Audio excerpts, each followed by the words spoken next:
is new. I don't remember ever hearing that intro before. That was some different music. Did you like it? It's gonna take some getting used to. It's gonna take some getting used to. I mean, We'll like do it. behind the scenes here, but like, do you get to choose the countdown music, or is that just something StreamYard's like, you get this now? I think like StreamYard just like rolled it out and didn't tell us. And honestly, I'm not complaining or anything. It's just one of those interesting things. Like it catches you off guard a little bit. But hey, you know what? I'll roll with it. And the countdown makes me feel like I'm watching the ball drop on New Year's Eve, Yeah. except without all I the excitement. I've been thinking about like reaching out to a couple of friends to see if they can develop an intro video, Hmm, something that's a little bit more us, more of what we're doing. But I haven't really had some time to think too much about it. But we'll interesting. figure it out. Yeah. Oh, hey. What's Hey, up? guy. What's up? So we are cloud guys, I guess. Are Yeah, we? Are yeah. we? Do we count as cloud? Well, I guess I have cloud in my name, so that makes Cloud is a me. point of view. Let me put it that way. So yes, cloud is. You know, it's funny you bring that up, and like we'll get to the code in a little bit, but it's fun to chat. It's funny that you bring that up because I've been in two different conversations this week where I said cloud isn't a place. It's a operational paradigm is what I said, which is a lot of fancy words. It very much is. It's a paradigm because, if you think about, and for the audience listening in, if you've actually ever messed around with like vSphere or anything like that, that is cloud, right? It's just where it was, and it was a lot more closer to you physically than it was, farther away. And in a lot of ways, the reason we do what we do now is because of those learnings from vSphere, from Red Hat, OpenShift, and OpenStack even, and Hmm. even like if you've ever worked with Acropolis hypervisor from Nutanix, they all like are pretty much, they operate in the same way. And yeah, I don't know how to pronounce your name. Is it GUI? We'll go with Guy for now, Guy? but Okay. yeah, public cloud. I say that public cloud is someone else's servers, but more expensive. Yeah, I mean, Way they are more removing a expensive. lot of the operational bits of it too. So I don't like, I have a lot of problems with cloud in the sense that I haven't checked my AWS bill for one, because I don't know where it sits today. But two, like if you've never worked in the infrastructure space and actually like hugged a server, plugged stuff in, um, I feel like you've missed out on what cloud truly is about. And there are a lot of people that just like jump right into AWS or GCP, and or even like Azure even, and don't like think about the underlying stuff, like the underlying hardware, the networking behind it. Want to say a quick couple of hellos. Hello, Boris. Welcome for coming.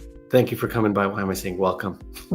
I'm like a little off. I need like a second coffee today, and I didn't Heck touch my yeah. side.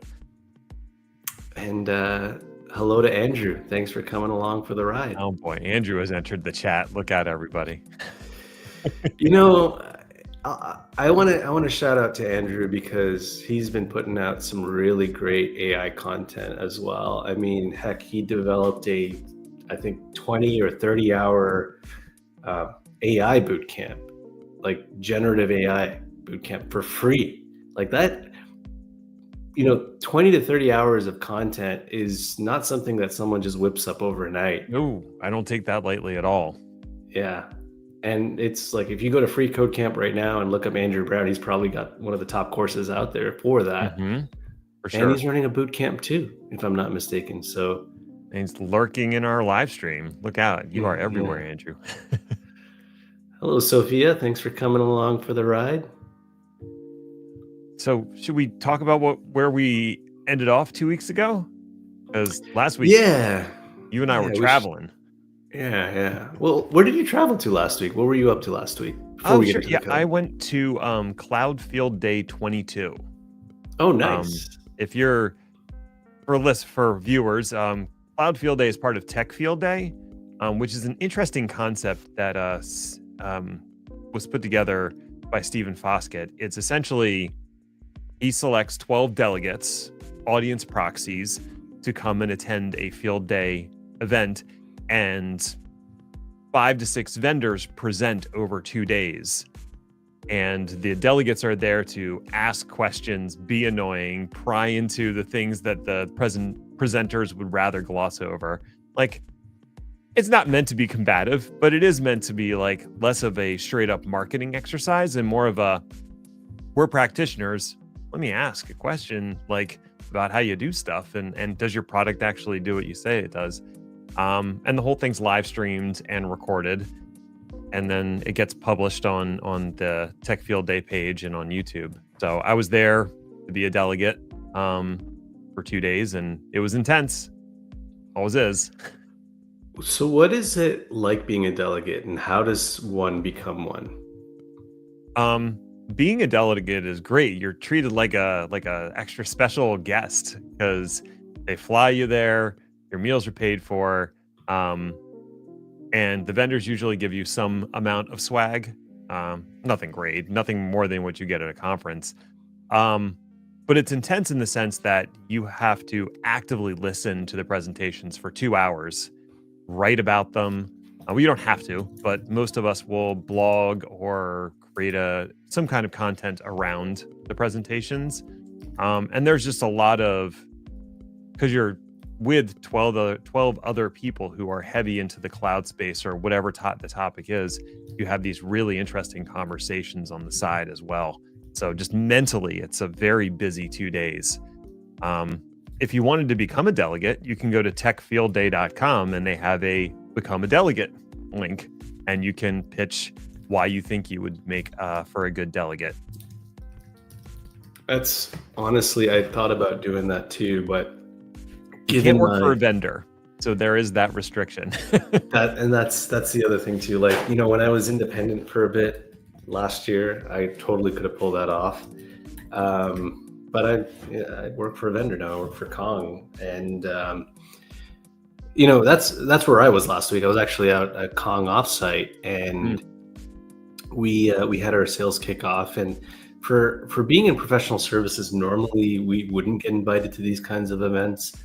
But since the way we're structured, it's always nice to be a part of that pre-sales conversation and know what the heck's actually being sold and why it's being sold before we get stuck with that implementation bit too. It's not a bad thing. We get to be a little bit creative, but we had some good fun. Orlando was fun, and I will say my trip out there to fly out there was rather interesting. So I left on a day it was snowstorming, and luckily my plane made it out of there somehow, while 80% of the other flights out there were canceled. What was funny though is when we were at the gate about to degate, or whatever that word is, a pilot comes on and he's like, well, we can't quite move yet because one of the tractor snowplows caught fire on the tarmac. And I'm like, I even got a picture somewhere. I'll maybe show you all sometime. But I was shocked to hear something like that. In Canada, that actually happens. But anyways, on to the main part of our show. What are we doing today, Ned? So 2 weeks ago, we were struggling with the JSON that was being returned by the transcribe software, or not software, the transcribe service in AWS. And we wanted to feed that JSON into Bedrock and have it take a look at a transcript and summarize it for us. And it was not working. And that's where we left it. So let me present my screen. And I got to pick the right screen. We'll see if I pick the right. Nope, that's the wrong one. This is the problem with having 3 screens. On that note, third time's the charm. There we go. Okay. Oh, beautiful. Okay. So this is the transcribe code that we were working with.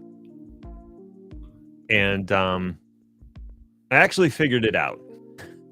I know we're supposed to do all the coding on the live stream, but it was really bothering me, Marino. I couldn't sleep. I couldn't eat. Well, I mean, I could fix it, but it was bothering.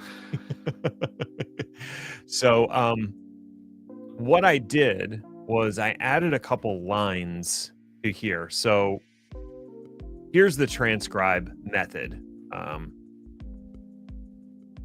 You hand it an object URL and a transcribe client, and it goes and does a transcription of an MP3 file or something like that. And then we get the transcription back in the form of JSON in the response. And what I did was I added this line here to actually write the JSON out to a file so I could see what the heck was in it. What was being returned by the transcribe, because then it would make it a lot easier for me to navigate that JSON and pass it to the right thing after that. And we could take this out eventually, but what it produced was this transcript file. And here's the actual JSON that comes back from the transcribe service.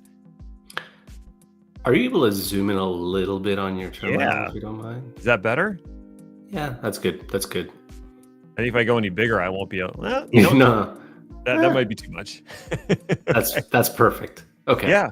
So, the JSON that comes back, the actual transcription is buried a few levels deep. So it's under results transcripts. There's a list, I guess, because it can produce multiple transcripts. And then there's the actual transcript itself. And then below that, it has an items area where it breaks things down by individual words. We don't care about that part. So hold on. Are you saying that entire like the items is a bunch of all those words? So hello and welcome to my course. Oh, wow. It's 2,000, well, almost 3,000 lines long. And Wow, this was, okay. I replaced the file we were using with something that's only like a minute long, so it would transcribe faster. So yeah, I don't know exactly how many words this is, but it's not that many. So it is very verbose in the JSON, but what we really want to do is summarize, is pass the body of the transcript itself. So I need to drill down into this transcript here and pass that to Bedrock to try to interpret what's in there. So what I did is, okay, I have this JSON file. How do I work with it? I pulled up the terminal and I just went into like the Python interactive shell. And do I have it still? I don't still have it in here. And then I went over to ChatGPT and I was like, hey, how do I read the contents of a JSON file? And it produced the correct syntax for me. So I dropped that in here and then messed around with it a little bit and get out of here. What it eventually came down to was to reference that specific transcript in Python syntax. It's a little different than the Terraform syntax I'm so used to using. You don't use dots to drill down into the JSON file. That's what I would do with like JQ or Terraform. You treat it more like it's a hash table or a dictionary in the world of Python. So to get the results, you do this square bracket results. That'll get you into the results area. And then to get into the transcripts, another square bracket and transcripts. Okay, and then which transcript do we want? There's only one. So I want element 0 of that list. And then finally give me the actual transcript contents itself. So this is the content that we're passing to our summarized transcript with Bedrock method that we've defined. As well as the prompt, which is, you are a transcript analyst. Please summarize this transcript with key details. Nice. Okay. Makes sense? Makes so complete sense. I did the thing where I made it, I almost like printed it out to the screen, but that was too hard to manipulate. So I was like, print it out to a file. That's better. So I guess we then go back and read from that file.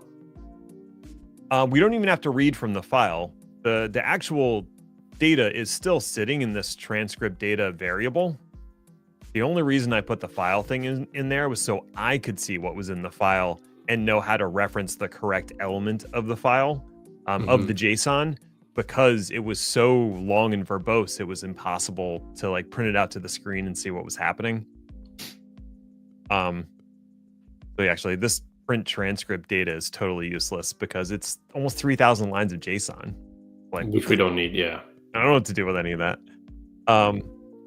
So I ran that through, and the first time I ran it again with that, it failed again, and it was telling me that something was wrong with the way we'd constructed our messages. Oh, interesting. Okay. Well, and what was the error that you got? Like, do you have a copy of it somewhere? Oh, I wish I did. I can recreate it. The way we had this set up, actually, if I just undo some of my changes. So the way we had it, we were basing it off of our previous example where we were having it analyze an image. So we had to send it an image, and we had to send it a prompt. And so the image was what we wanted it to do a comparison on, and then the prompt was, what do you want to do with this image? You want to summarize it, whatever. And all we did was we changed this data field from the image to the transcript data, and it was barfing on that. And the reason was we weren't using this message construct correctly. Oh, interesting. So I went into the documentation, there we go. That might be too much. So this is the documentation for Anthropic's Claude Message API. So this is what we're actually using. We're using this Messages API. And I was like, okay, so what form does everything take? And fortunately, a lot of their examples are in Python. That's nice.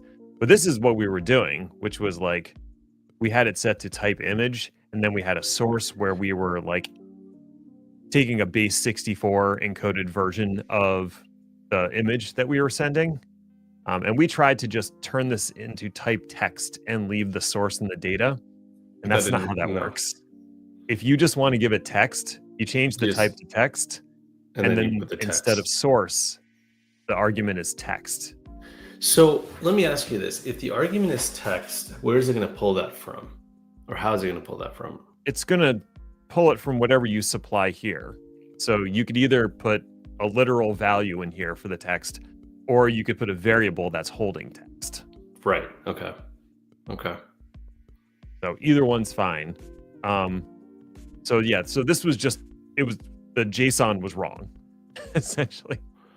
So if we fast forward to my change, all I did was delete that source argument in this construct and swap it out for text and still use the transcript data. And the rest of the function stayed the same. So I think we had two issues with our code. One was that we had the message constructed wrong.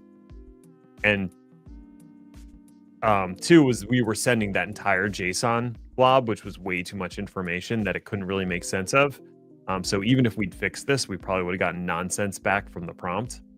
So now we're in good shape. Now we're cooking with gas. So let's run it. Okay, so I put a test audio just directly in the folder so we don't have to mess with folder paths. Obviously, we would want something a little more robust. And then that's the S3 bucket that we're putting it in for the transcribe job. And because this one is, I think, only a minute and a half long, it transcribes a lot faster. I think the one we were using before was like 10 minutes.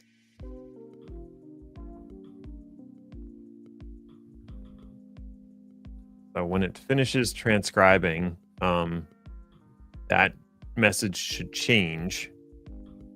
And it'll go into okay. So it just printed out the transcript, and now it's sending it off to Bedrock, and boom, there we go. So here is a summary of the key details from the transcript. And in case anyone's wondering, this is the it's the introductory audio for my most recent Pluralsight course I'm working on.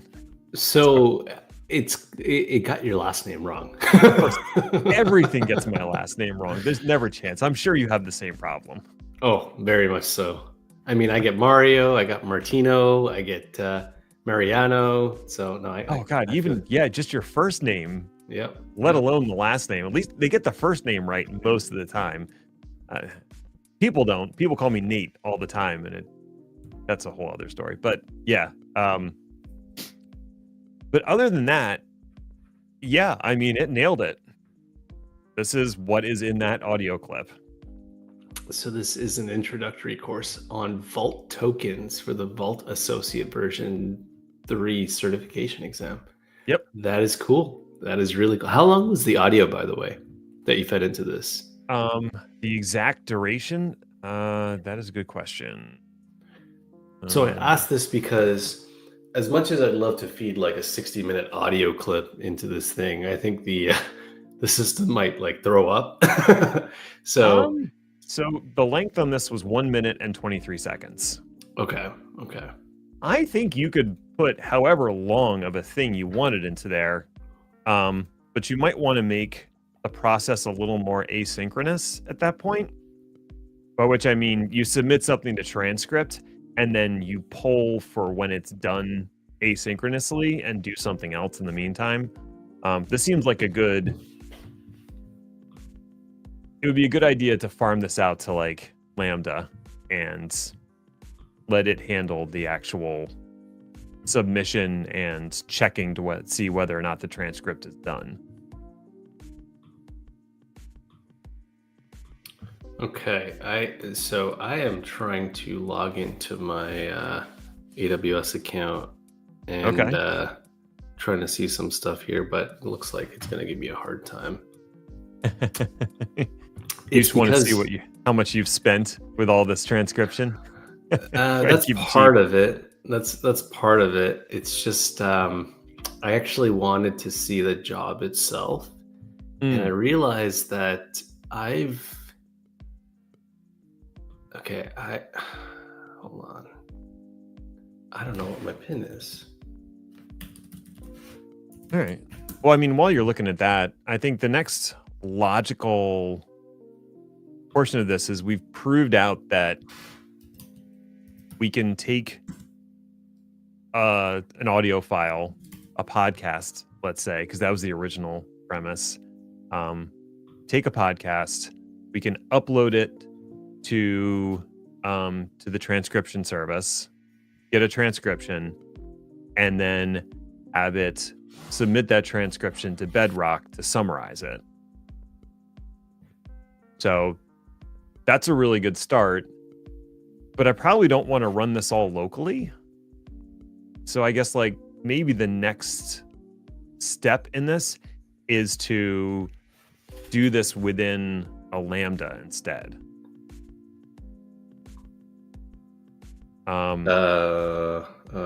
I've got 2 attempts left. That's not good. Uh-oh.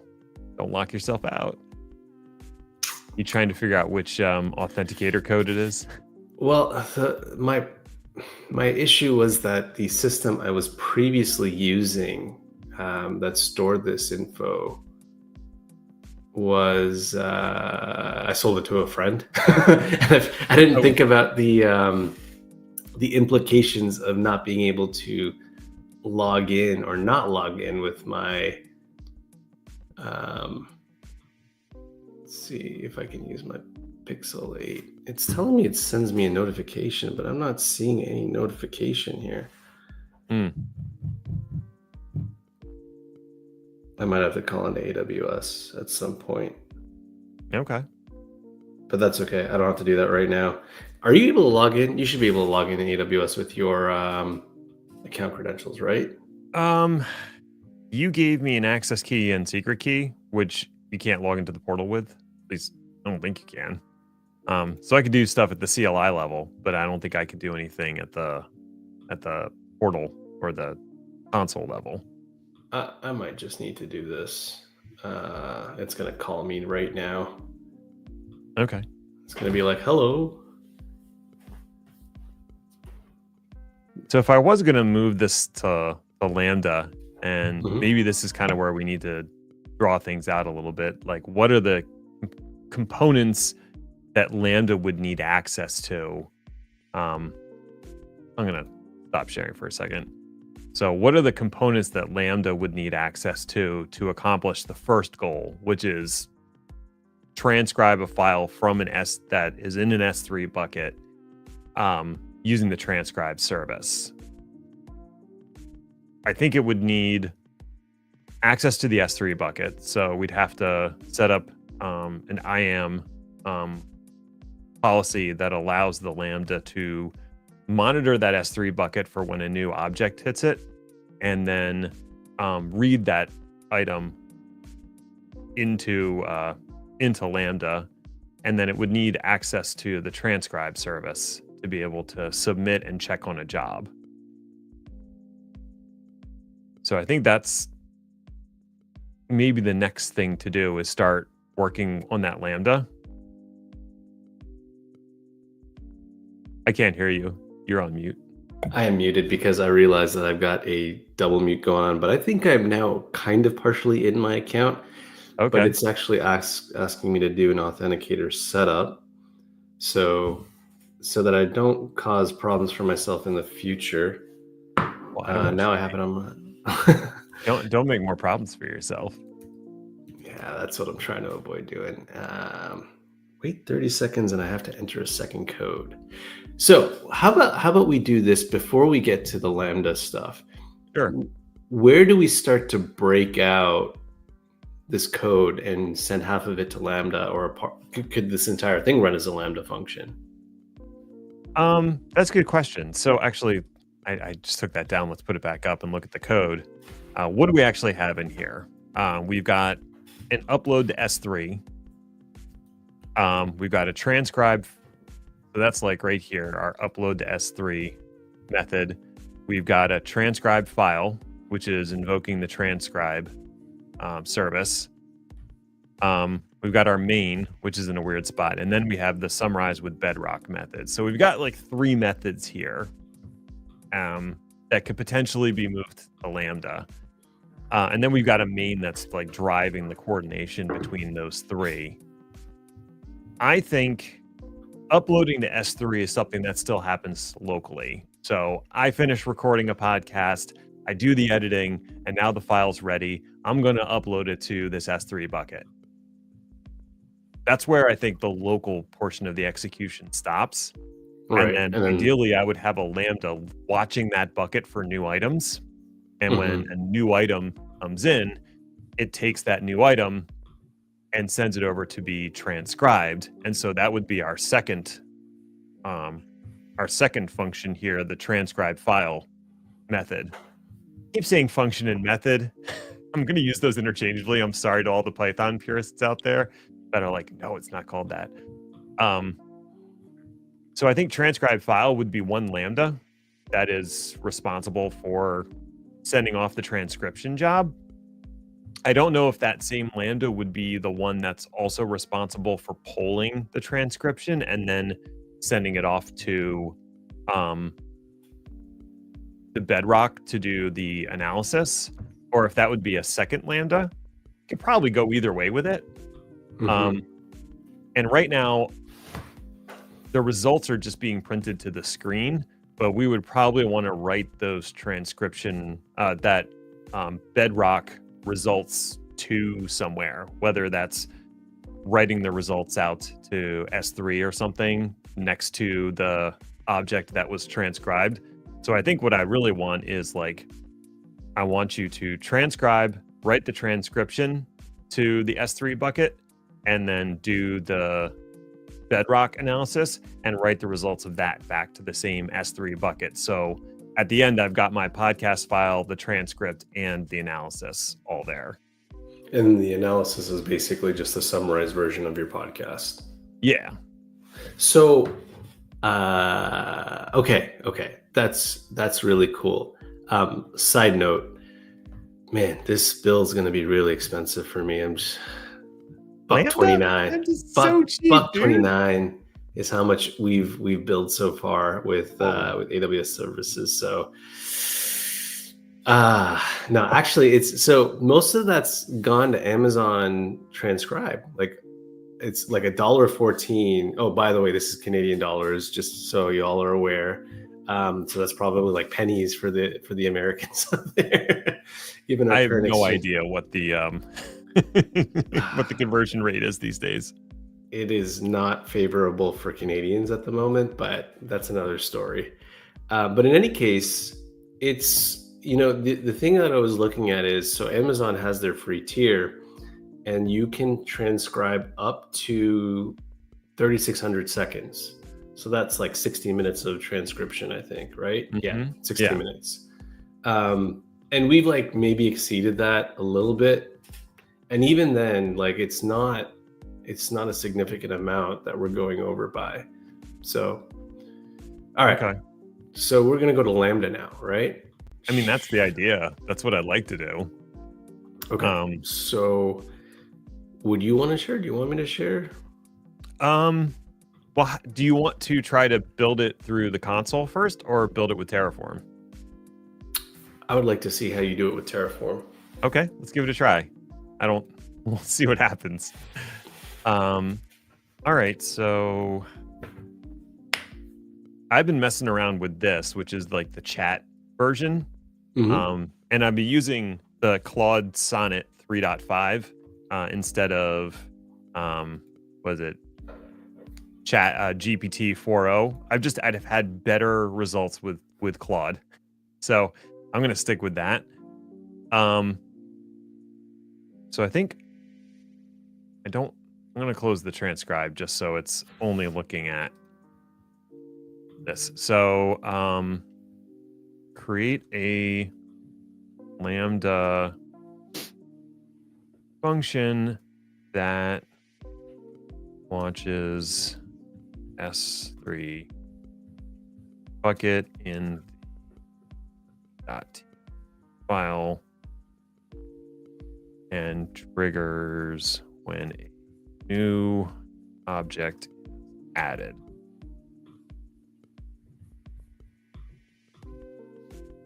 We'll see what it does.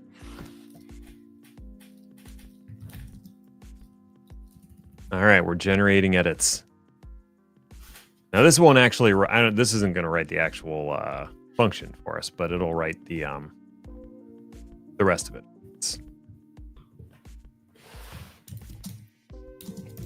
Oh, maybe it is gonna. Okay, and I didn't tell it that our function was going to be in Python. Lambda function should use.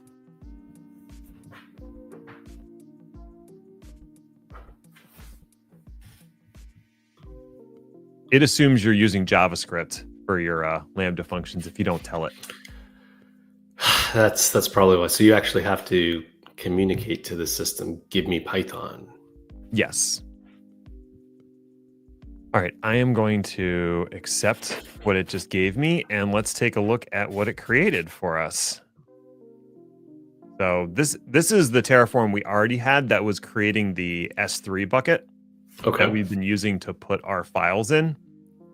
Now we've added some new resources. This is an IAM role that allows Lambda to assume the role.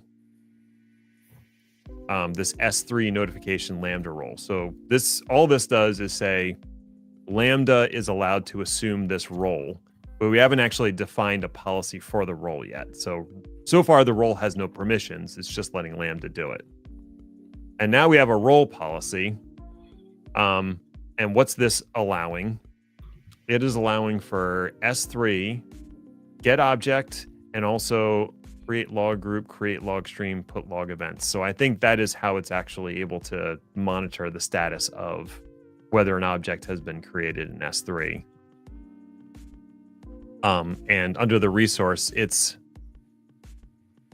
getting the ARN of the bucket we create inside of this Terraform configuration. So these permissions, this policy is constrained to just the S3 bucket. So no additional permissions. Then we have our Lambda function. Okay. which gets assigned that role we want. It's using 3.9 as the runtime. We're passing the bucket name as an environment variable. That's good to know when we're writing our function, is we have access to the bucket name through the environment variable bucket name. Well, this one I'm not familiar with. Lambda permission S3. Okay, allow S3 invoke. I will assume these are all legitimate resources because I haven't done this before. But it looks like it's modifying the Lambda permissions, and it's also modifying the bucket to create a bucket notification when an object is created. Hey, look at that. All right. So that looks good to me. Should we see if it runs? I mean, I'll watch the console and I'll check and see if a Lambda function gets created. Oh, I jumped up too many. What am I? I'm on Livestream, on main, infrastructure, S3 stuff. Okay, I am in the right thing. I shouldn't need to initialize, but I want to make sure I'm still... Okay, that all looks good. Do a quick format just to make all my files look nice. And then we'll do a validate to see if the code is valid.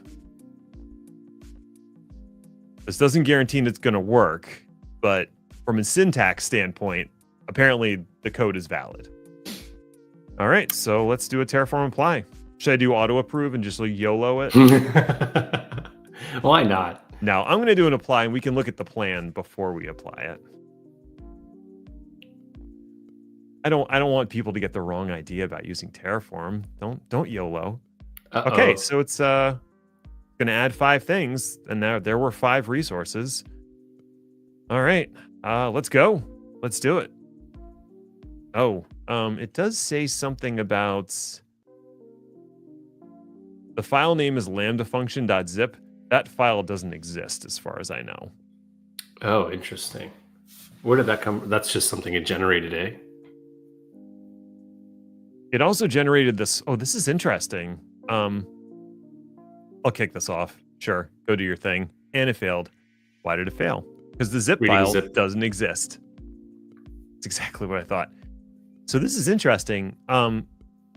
Copilot not only wrote the Terraform for us, it also created this subfolder called Lambda function, and it put, I don't know why it put an index.js in there. We don't need this. We're not using JavaScript. I'm going to delete that. But it created this Java function, this Python function for us that already has. All right. Oh, that's really cool. So this looks like it'll just print out the new object it found in the bucket name. But what it couldn't do was create the zip file for us.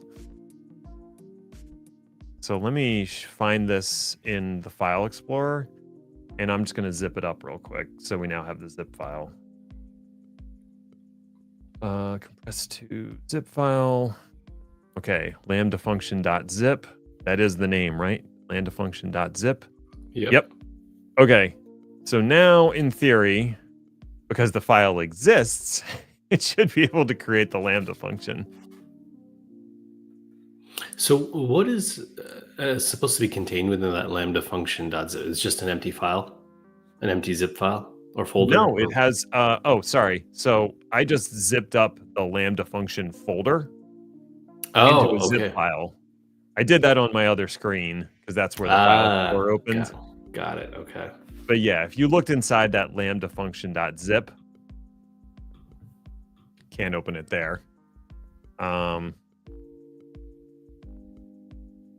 over. That's beautiful. Doesn't really zoom, but yeah, what's in there is the Lambda function folder. Now I don't know if that's actually going to work. To have a folder inside, so we may have to move the code out one layer. But everything deployed. you should now see a Lambda function in the console. Let me remove myself, remove my screen. If you want to share yours out to look at what's in Lambda, we'll see what's up. Okay, let me just pull this up.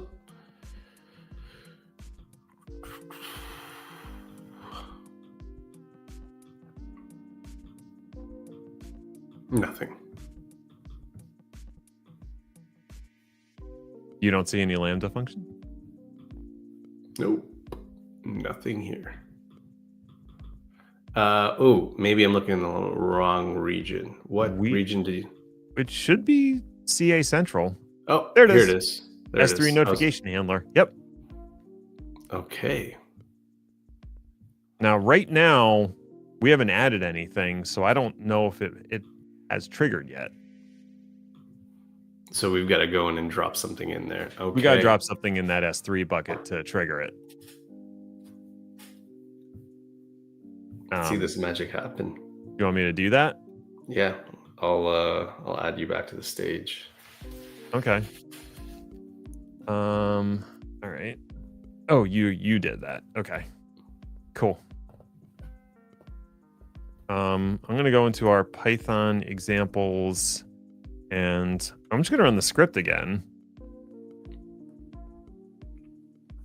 because the first thing the transcribe does is upload the file to S3. What did I call it? Test audio. M4A. Oh, the bucket name is Livestream on M.A.I.N-7281. Is it all lowercase? Yep.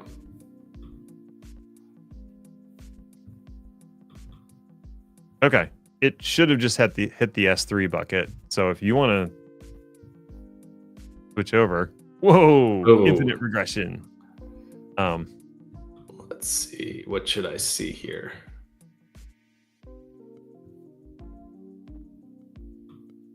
Should I see some sort of like the function should have triggered.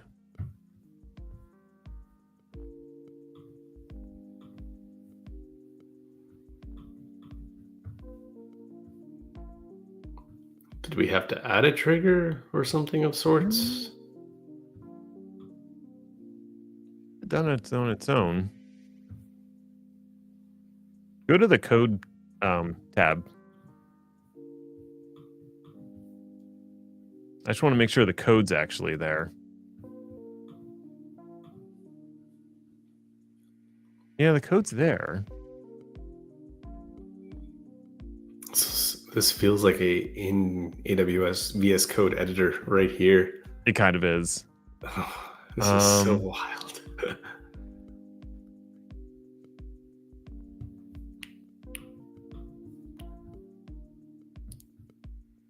Let's see. I do see the test audio that you just uploaded here, but it didn't trigger S3 though.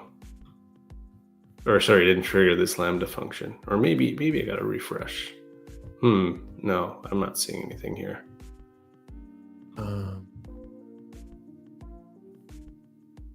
Okay. Recent invocations. There you go.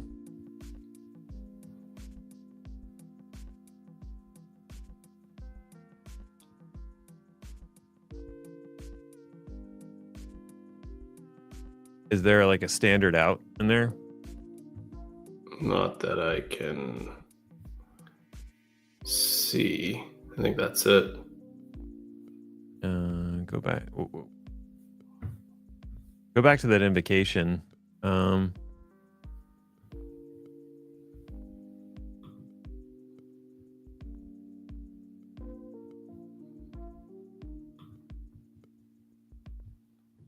it was invoked once, so that tells me that it was triggered. But it doesn't tell me much about the contents of triggered.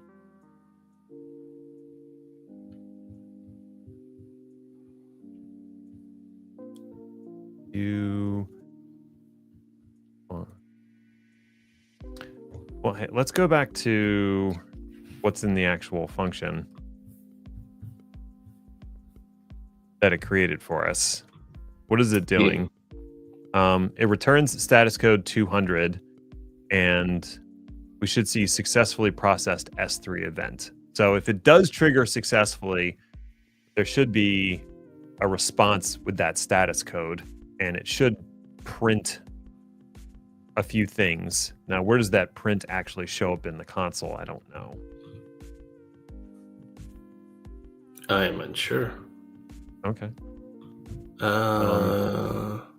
Maybe we'll hold on. Oh. Here's me thinking it would be like exactly like VS Code, but no. Okay.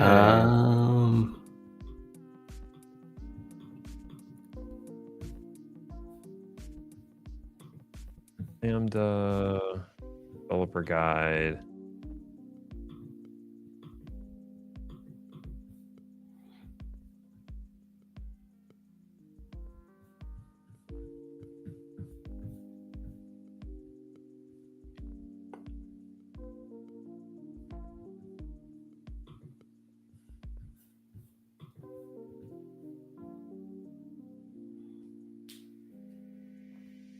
This might be something where the file needs to be located slightly differently to actually kick off.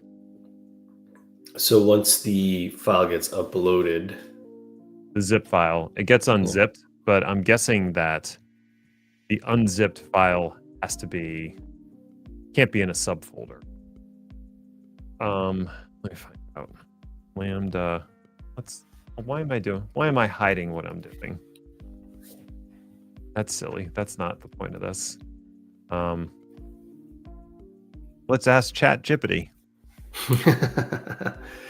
It's always nice having an extra set of AI hands. Default file Lambda runs for Python.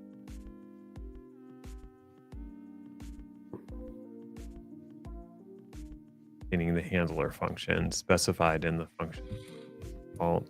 The file name should match the handler's module name.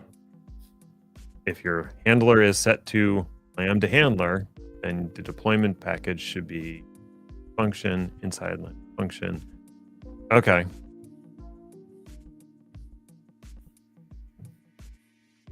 What is the structure of the zip file for Lambda uploads? And I spelled uploads wrong, but all right. I'm sure it knows exactly. Oh, look okay. at that. So, yep, that confirms we've got the right structure. Oh. So it says here's the file structure. Just a zip file with a single file in it. No subfolders, nothing else. So I think that's where I went wrong. When I zipped it up, I zipped up the folder, not the file. Oh, let me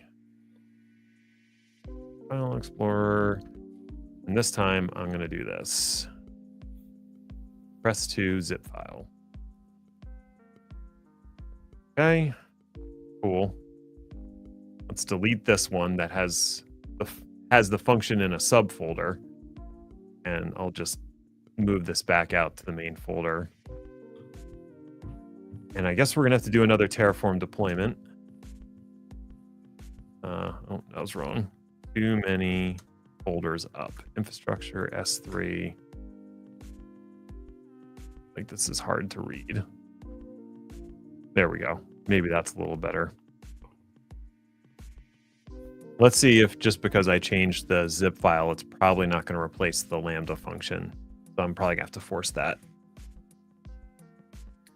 Do you run that with like a -- force or something? No changes. Interesting. There's actually a special flag called replace. Okay. And you set it equal to the object that you want to replace, which is this AWS Lambda function dot S3 station. Oh, Windows. In Windows. This is what happens when you switch too often between WSL and PowerShell. Like sometimes it really does come back to bite you. Okay. Now it's redeploying our Lambda function. There we go. Let's take a look and see if there are any updates of this Lambda function. Yes, 13 seconds ago, last modified. Okay. All right. So I'll leave your stuff up and I'll rerun our script. Hold on. Wasn't there supposed to be a trigger here? It was like an S3 trigger of some sorts, right? There was. Is that missing now? Yeah, I remember seeing an S3 trigger somewhere around here. It was like a bucket signal.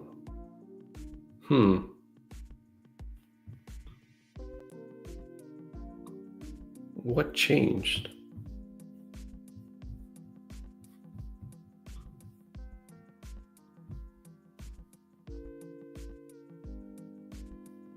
Well, if I go back in here,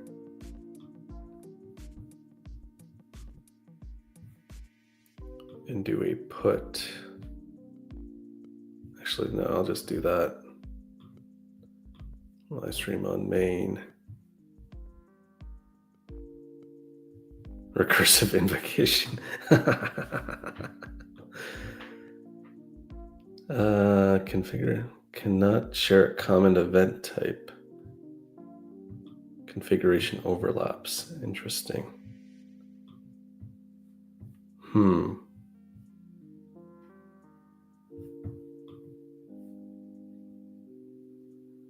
Well, let's just try uploading that S3 file again and see if, even though we're not seeing it through the console, if it's just magically going to work.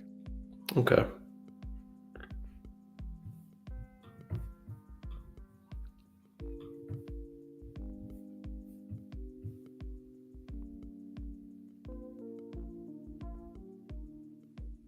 Test audio.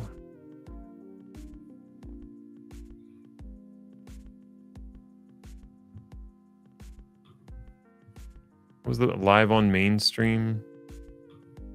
I don't think that was it. Livestream on main. Yes. Livestream on main -7281. All right. It just uploaded the file again. So that triggers anything. Get over to yours. If there's a invocation happening.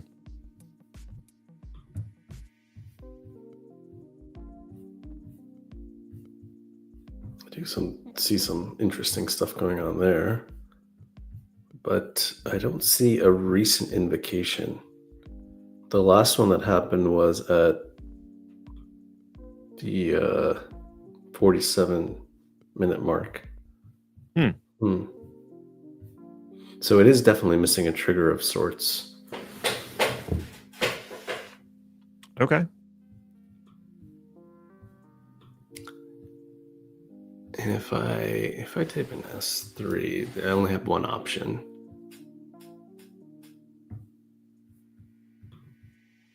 Live on main.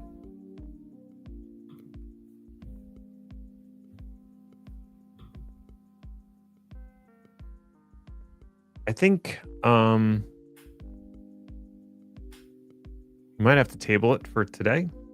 Yeah, this that's might right. Be a good part to troubleshoot off to the side and then come back next week and figure out the mystery of triggering Lambda when an object gets added to S3, because we took a big old swing with just asking it to write some Terraform code, and there's definitely something missing in there. So, well, what was interesting though is the first time that you had this going, something worked. Like I saw the trigger there for S3. We probably saw it much earlier on.